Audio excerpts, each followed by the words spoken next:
Morning बच्चों, आज हम सब स्टैंडर्ड 10th का सब्जेक्ट हिंदी चैप्टर नंबर 1 पढ़ेंगे। चैप्टर का नाम है नेताजी का चश्मा और इसको लिखा है स्वयं प्रकाश जी ने।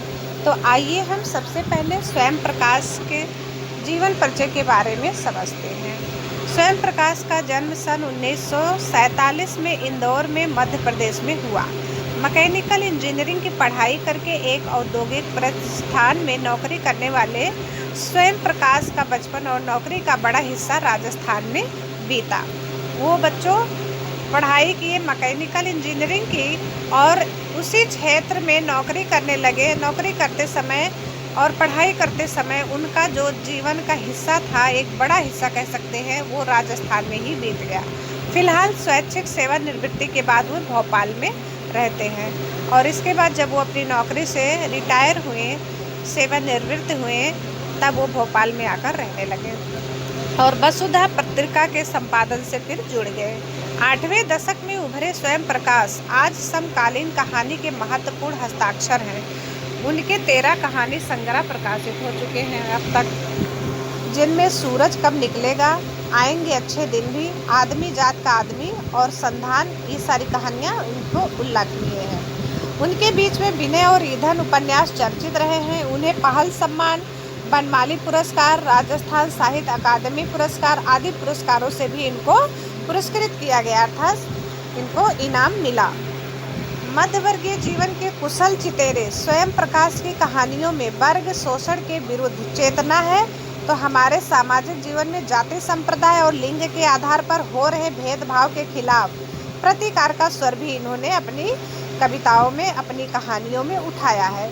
रोचक किस्सा गोई शैली में लिखी गई उनकी कहानियाँ हिंदी की वाचिक परंपरा को समृद्ध करती है। कहने का मतलब ये है बच्चे कि जो भी ये कहानी लिखते हैं वो रोचक ढंग से लिखते हैं, इस तरह से लिखते हैं कि जो पाठक होता है, अर्थात पढ़ने वाला और सुनने वाला, दोनों जो है खुश हो जाते हैं और उस कहानी में लीन हो जाते हैं। चारों ओर से घिरे भूभाग का नाम ही देश नहीं होता, देश बनता है उसमें रहने वाले सभी नागरिकों, नदियों, पहाड़ों, पेड़ पौधों, वनस्पतियों, पशु पक्षियों से, और इन सब से प्रेम करने तथा इनकी समृद्धि के लिए प्रयास करने का नाम ही देशभक्त होता है।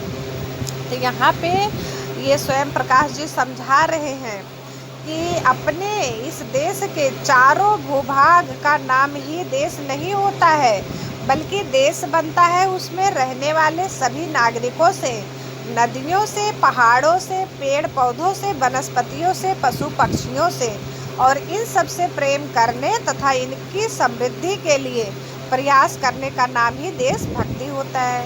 नेताजी का चश्मा कहानी कैप्टन चश्मे वाले के माध्यम से देश के करोड़ों नागरिकों के योगदान को रेखांकित करती है, जो इस देश के निर्माण में अपने अपने तरीके से सहयोग करते हैं। कहानी यह कहती है कि बड़े ही नहीं, बच्चे भी इसमें शामिल हैं। आइए बच्चों, अब हम नेताजी का चश्मा कहानी को पढ़ते हैं और समझते हैं। इस कहानी में 2 मेन पात्र हैं, एक हालदार साहब है, एक पान वाला है, और इसमें एक और पात्र है बच्चे, वो है कैप्टन चश्मे वाला जो मेन है। इन्हीं तीनों के ऊपर ये कहानी बनी हुई है। तो आइए हम इस कहानी को समझते हैं।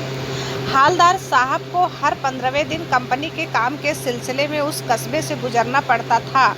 कस्बा बहुत बड़ा नहीं था जिसे पक्का मकान कहा जा सके, वैसा कुछ ही मकान, और जिसे बाजार कहा जा सके वैसा ही एक बाजार था। मतलब यहाँ पे समझा रहे हैं लेखक कि हालदार साहब को हर 15वें दिन कंपनी के किसी काम के सिलसिले में एक कस्बे से गुजरना पड़ता था जो बहुत बड़ा नहीं था, जिसे पक्का मकान कहा जा सके, वैसा कुछ ही मकान उस कस्बे में थे। एक छोटा सा बाजार था और कस्बे में एक लड़कों का स्कूल और एक लड़कियों का स्कूल, एक सीमेंट का छोटा सा कारखाना था, 2 ओपन एयर सिनेमा घर और एक 2 नगर पालिका थी। हाँ, नगर पालिका कभी कभी कुछ न कुछ करती रहती थी, कभी कोई सड़क पक्की करवा दी, कभी कुछ पेशाब घर बनवा दिए, कभी कबूतरों की छतरी बनवा दी, तो कभी कभी सम्मेलन करवा दिया करते थे। इसी नगर पालिका के किसी उत्साही बोर्ड या प्रशासनिक अधिकारी ने एक बार शहर के मुख्य बाजार के चौराहे पर एक नेताजी का जो है संगमरमर का मूर्ति लगवा दी। यह कहानी उसी प्रतिमा मतलब मूर्ति बच्चों के बारे में है, बल्कि उसके भी एक छोटे से हिस्से के बारे में, या यूँ कह लीजिए कि उस प्रतिमा का एक छोटा सा हिस्सा है। ये पूरी कहानी उसी हिस्से के बारे में है।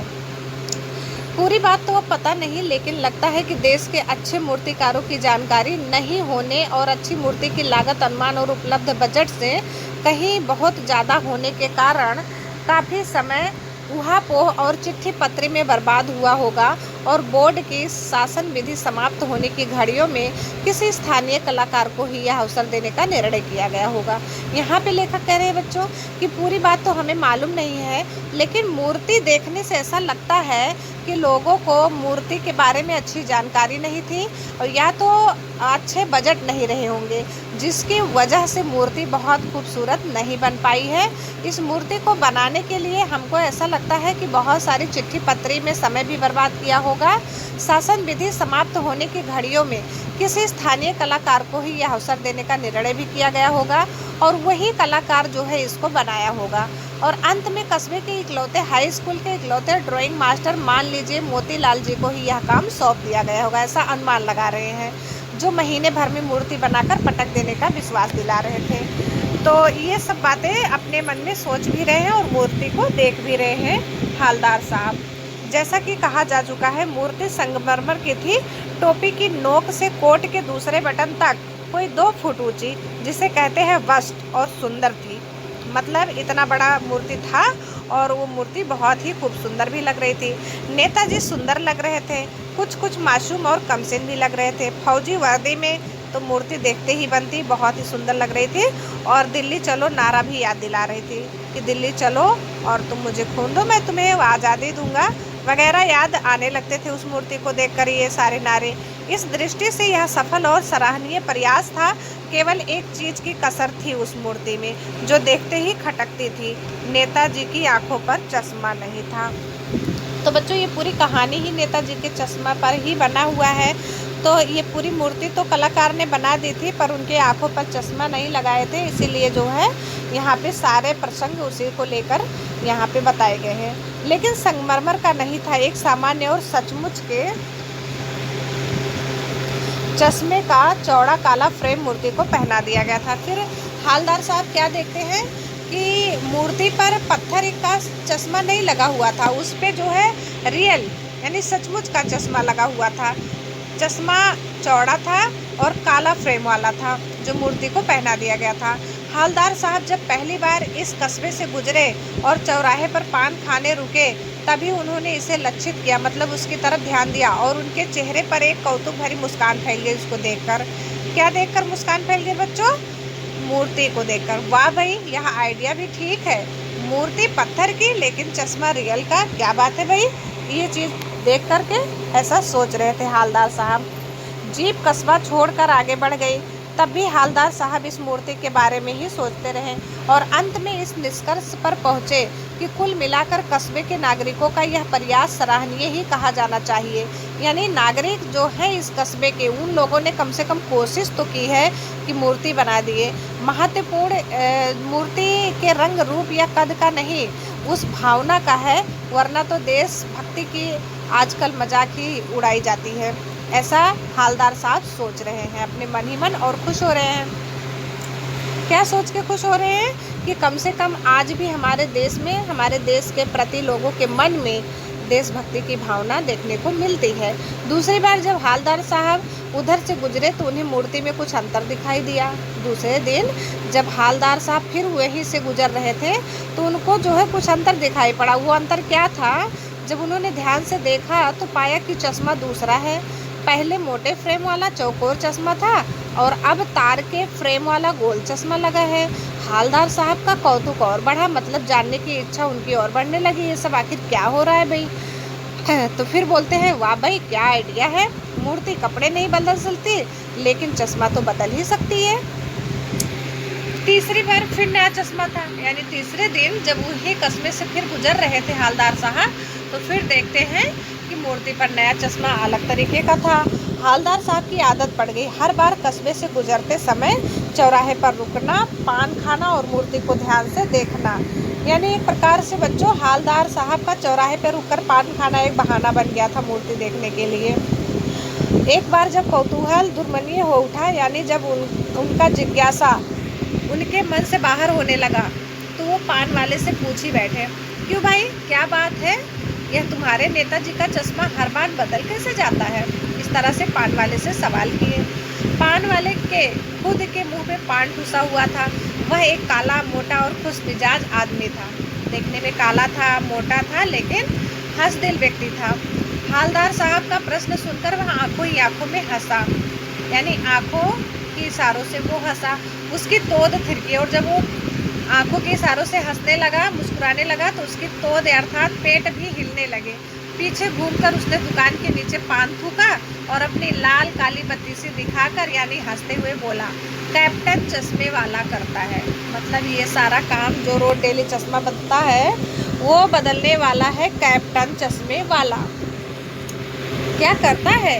हालदार साहब कुछ समझ नहीं पाए, इस तरह से पूछते हैं। चश्मा चेंज कर देता है, पान वाले ने समझाया। क्या मतलब? हालदार साहब इस तरह से पूछते हैं। क्यों चेंज कर देता है? हालदार साहब अभी नहीं इस बात को समझ रहे थे। कोई गिराक आ गया हो समझो, उसको चौड़े चौखट चाहिए, तो कैप्टन किधर से लाएगा? तो उसको मूर्ति वाला दे दिया, उधर दूसरा बिठा दिया। तो बच्चों ये जो है अपनी भाषा में पान वाला बोल रहा है, जो थोड़ा टपोरी टाइप का भाषा लग रहा है।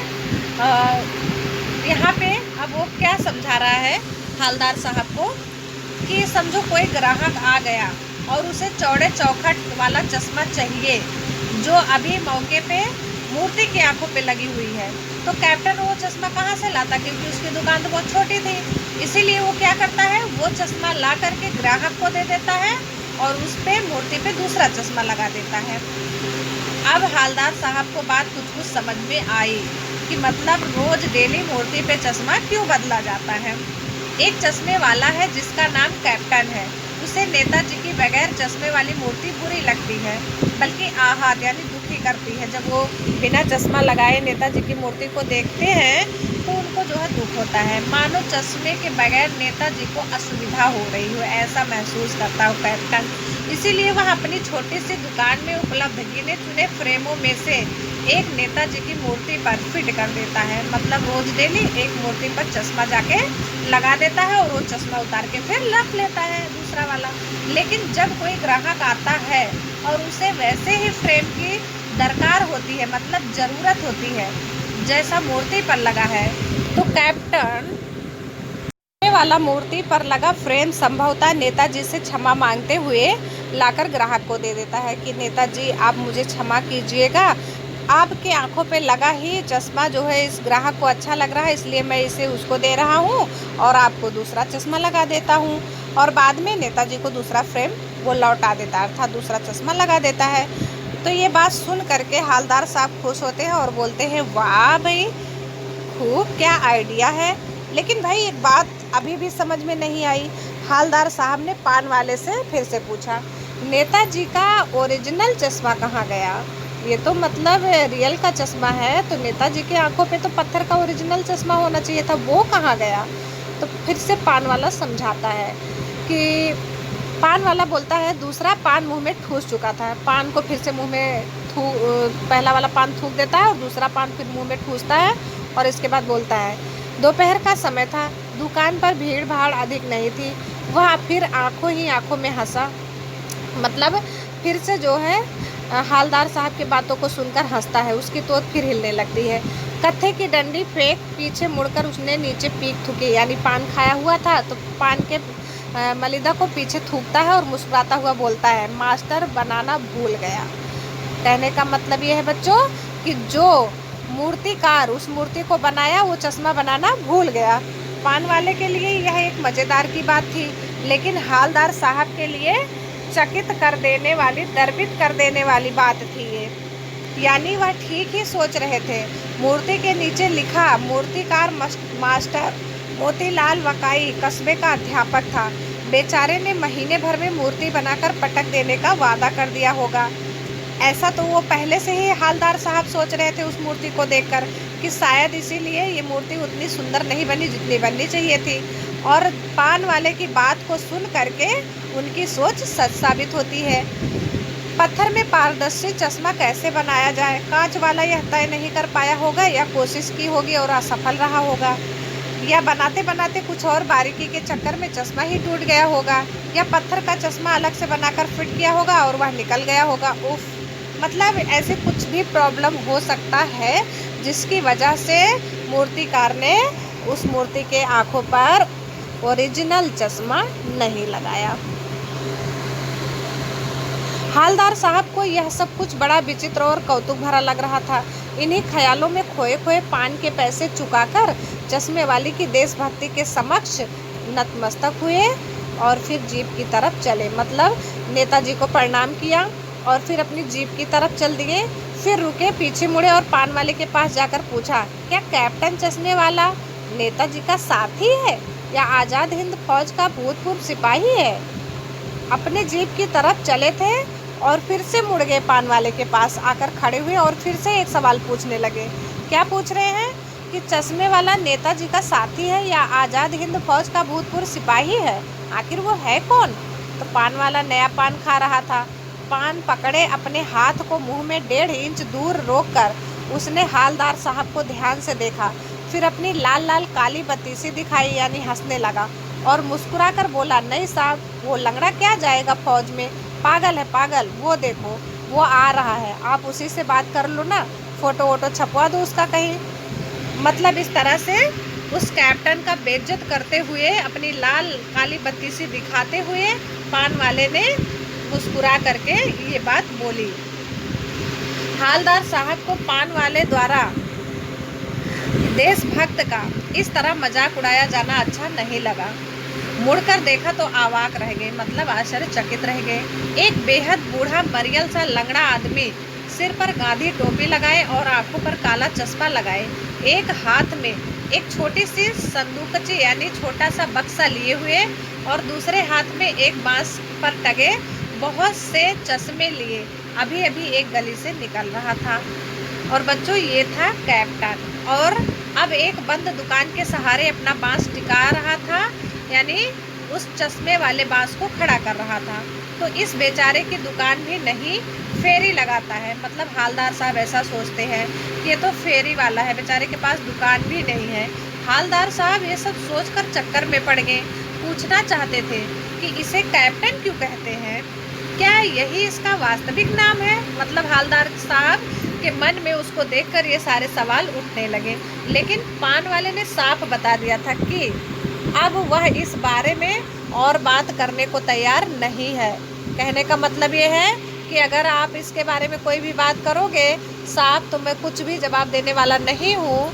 ड्राइवर भी बेचैन हो रहा था और काम भी। हालदार साहब जीप में बैठकर चले गए। 2 साल तक हालदार साहब अपने काम के सिलसिले में उस कस्बे से गुजरते रहे और नेताजी की मूर्ति में बदलते हुए चश्मे को देखते रहे। मतलब उनका काम 2 साल तक चला। उस कस्बे से ही उनका रास्ता जाता था और वहाँ से वो आते रहते थे, जाते रहते थे और नेताजी की मूर्ति को देखते रहते थे और उस पर बदलते हुए चश्मे को भी वो देखते थे। कभी गोल चश्मा होता तो कभी चौकोर, कभी लाल, कभी काला, कभी धूप का चश्मा, कभी बड़े कांच वाला गोलो चश्मा, गोगो चश्मा, पर कोई ना कोई चश्मा होता जरूर। उस धूल भरी यात्रा में हालदार साहब को कौतुक और प्रफुल्लता के कुछ क्षण देने के लिए, मतलब ये सारे चश्मे देख करके और नेताजी की आंखों पे चश्मा हर दिन जरूर लगा होता था, ये चीज़ देख करके हालदार साहब जो है काफ़ी खुश हो जाते थे थोड़ी देर के लिए। उनके मन में ये भावना जागता था कि कुछ भी हो या ना हो, लेकिन आज भी हमारे देश में लोगों के मनों में देशभक्ति की भावना जीवित है। फिर एक बार ऐसा हुआ कि मूर्ति के चेहरे पर कोई भी कैसा भी चश्मा नहीं था। एक दिन अचानक हालदार साहब बच्चों क्या देखते हैं कि मूर्ति बिल्कुल खाली है। दिन पान की दुकान भी बंद थी। अब उस दिन देखा कि पान का दुकान भी बंद है, पान की दुकान भी नहीं खुली हुई है, चौराहे की अधिकांश दुकानें बंद थी। अगली बार भी मूर्ति की आंखों पर चश्मा नहीं था। फिर दूसरे दिन वो फिर से वहाँ से गुजरे, देखे तो फिर जो है उनकी मूर्ति पे चश्मा नहीं। अब हालदार साहब ने पान खाया और धीरे से पान वाले से पूछा, क्यों भाई क्या बात है, आज तुम्हारे नेताजी की आंखों पर चश्मा नहीं है। मतलब 2 दिन जब उन्होंने देखा कि चश्मा नहीं है, दुकान भी पहले दिन बंद थी, तब उन्होंने पान वाले से जो है सवाल किया कि भाई क्या बात है, आज तुम्हारे नेताजी की आंखों पर चश्मा ही नहीं लगा है। तो पान वाला उदास हो गया, थोड़ा दुखी हो गया। उसने पीछे मुड़कर मुंह का पान नीचे थूका और सिर झुकाकर अपनी धोती के सिरे से यानी किनारे से अपनी आंखों को पोंछा और बोला, साहब कैप्टन मर गया। और कुछ नहीं पूछ पाए हालदार साहब, इतना ही बात कर पाए कि कुछ पल चुपचाप खड़े रह गए, यानी ये बात सुनकर सन्न हो गए। फिर पान के पैसे चुकाकर जीप में आकर बैठे और रवाना हो गए, मतलब चले गए। बार बार सोचते क्या होगा उस कौम का जो अपने देश की खातिर घर गृहस्थी जवानी जिंदगी सब कुछ होम देने वालों पर भी हंसती है, अर्थात कुर्बान कर देने वालों पर भी हंसती है।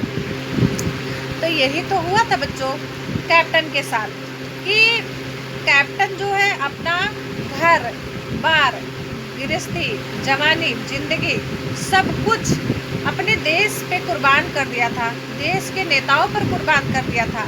लेकिन इसी देश में रहने वाले कुछ लोग ऐसे हैं जो उनका सब मजाक उड़ाते हैं और अपने लिए बिकने के मौके ढूंढते हैं। दुखी हो गए ये सब सोच करके हालदार साहब 15 दिन बाद फिर उसी कस्बे से गुजरे। कस्बे में घुसने से पहले ही ख्याल आया कि कस्बे की हृदय स्थली में सुभाष की प्रतिमा अवश्य ही प्रतिष्ठापित होगी, लेकिन सुभाष की आंखों पर चश्मा नहीं होगा। उसी दिन के बाद से हालदार साहब उस कस्बे में 15 दिन के बाद आए और 15 दिन के बाद जब आए तो पान वाले की दुकान के पास पहुंचते ही उन्होंने सोचा कि हम उस मूर्ति की तरफ देखेंगे ही नहीं, क्योंकि वहाँ पर अब तो उनके मूर्ति पर कोई चश्मा नहीं होगी, मूर्ति खाली पड़ी होगी। लेकिन हालदार साहब से रह नहीं गया, वो पान भी नहीं खाए और मूर्ति की तरफ देखे भी नहीं, सीधे निकल जाएंगे ऐसा सोच रहे थे कि पान भी नहीं खाएंगे और ना मूर्ति की तरफ देखेंगे, वहाँ से हम सीधे निकल जाएंगे। ड्राइवर से भी कह दिया था उन्होंने कि चौराहे पर रुकना नहीं, आज बहुत काम है, पान कहीं और आगे खा लेंगे। मतलब एक प्रकार का ऐसे बहाना मार रहे थे। तो बच्चों ये बहाना क्यों मार रहे थे? ताकि उनको वहाँ पर रुकना ना पड़े और नेताजी की मूर्ति को देखना ना पड़े। क्यों ना देखना पड़े? क्योंकि नेताजी की खाली मूर्ति उनसे देखी नहीं जाती थी। लेकिन आदत से मजबूर आंखें चौराहा आते ही मूर्ति की तरफ उठ गई। माने नहीं, आखिर में देख ही लिए। कुछ ऐसा देखा कि चीखे, रुको रुको रुको। जीप स्पीड में थी, ड्राइवर ने जोर से ब्रेक मारे, यानी जोर से गाड़ी को रोका। रास्ता चलते लोग देखने लगे कि जीप रुकते न रुकते हालदार साहब जीप से कूद कर तेज तेज कदमों से मूर्ति की तरफ लपके और उसके ठीक सामने जाकर अटेंशन में खड़े हो गए। मतलब ड्राइवर ने ब्रेक मारे, गाड़ी ठीक से रुकी भी नहीं थी कि उसमें से हालदार साहब कूद पड़े और जीप से कूदकर तेज तेज कदमों से दौड़ते हुए मूर्ति की तरफ भागे और ठीक मूर्ति के सामने जाकर के सावधान स्थिति में खड़े हो गए। मूर्ति की आंखों पर सरकंडे से बना छोटा सा चश्मा रखा हुआ था। सरकंडा एक प्रकार का घास होता है बच्चों, जिसमें से सीख, पतली पतली सीख निकलते हैं और उसी सीख से कोई बच्चे ने छोटा सा चश्मा बनाया हुआ था। हालदार साहब भावुक हो उठे। इतनी सी बात पर उनकी आंखें भर आई। क्या सोच के आंखें भर आई होंगी बच्चे?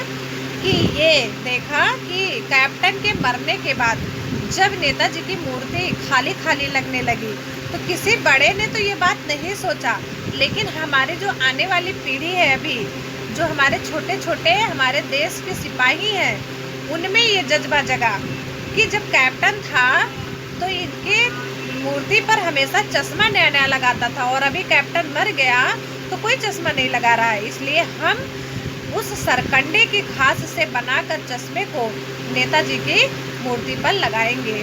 और यही बात सोच करके हालदार साहब भावुक हो उठते हैं और उनकी आंखों में आंसू भर आते हैं।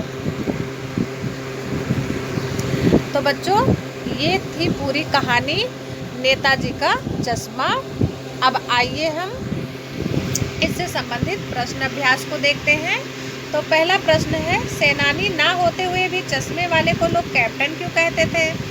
तो इसका आंसर ये है बच्चों कि उसके अंदर देशभक्ति की भावना जागी थी और छोटी सी चश्मा की दुकान होते हुए भी वो मूर्ति पर रोज डेली ले जाकर के नए नए चश्मा लगाता था, इसीलिए उसे लोग कैप्टन कहते थे।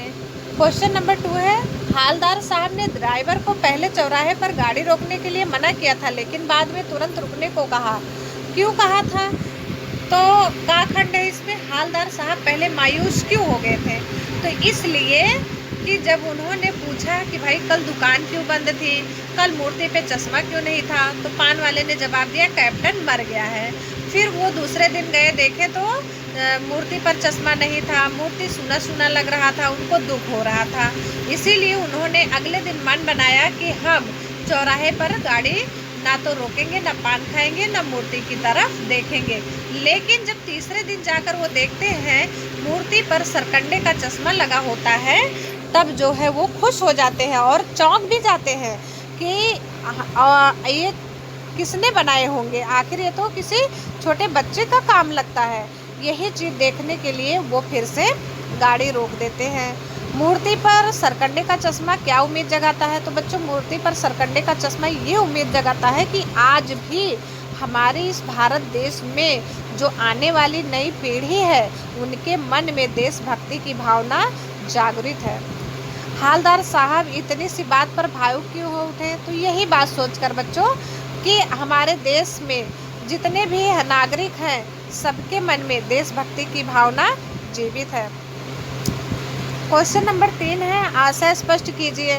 बार बार सोचते क्या होगा उस कौम का जो अपने देश के खातिर घर गृहस्थी, जवानी, जिंदगी सब कुछ होम कर देने वालों पर हंसती हैं और अपने लिए बिकने के मौके ढूंढती हैं। तो ये कैप्टन के बारे में बात हो रहा है कि पान वाले ने जिस तरह से कैप्टन का मजाक उड़ाया, लेकिन कैप्टन ने अपना घर गृहस्थी, जीवन, जवानी सब कुछ दूसरों पर कुर्बान भी करके हंस रहे थे। उनको वो खुश थे, उन्हें कोई भी दिक्कत या परेशानी नहीं थी। तो ये बात जो है ये कैप्टन और चश्मे वाले के बारे में बोले जा रहे हैं। पान वाले का एक रेखा चित्र प्रस्तुत कीजिए। तो बच्चों, यहाँ पे आपको कहानी में से ढूंढ के लिखना है कि पान वाला कैसा था। तो सबसे पहले आप क्या बताओगे कि पान वाला मोटा था, काला था, उसके लाल लाल काले काले दांत थे। जब वो बात करता था तो पहले मुंह में पान ठूसता था, इसके बाद पान के पीच को थूकता था, थूकने के बाद हंसते हुए आंखों से फिर बात करता था हालदार साहब से, और बात करते समय हंसते समय उसके तोंद हिलते थे। तो इस तरह से पूरा का पूरा जो है रेखा चित्र प्रस्तुत करना है पान वाले का। क्वेश्चन नंबर 5, वो लंगड़ा क्या जाएगा फौज में, पागल है पागल। कैप्टन के प्रति पान वाले की इस टिप्पणी पर अपनी प्रतिक्रिया व्यक्त कीजिए। तो बच्चों, इस क्वेश्चन का आंसर आप लोग अपने हिसाब से, अपने दिमाग से बुक में से ढूंढ करके लिखिएगा और याद करिएगा। तो आज का हमारा ये चैप्टर नंबर 1 यहाँ पे कंप्लीट होता है। सभी लोग इसको 2 बार पढ़िएगा, समझिएगा और इसके होमवर्क को करिएगा। Okay, thank you.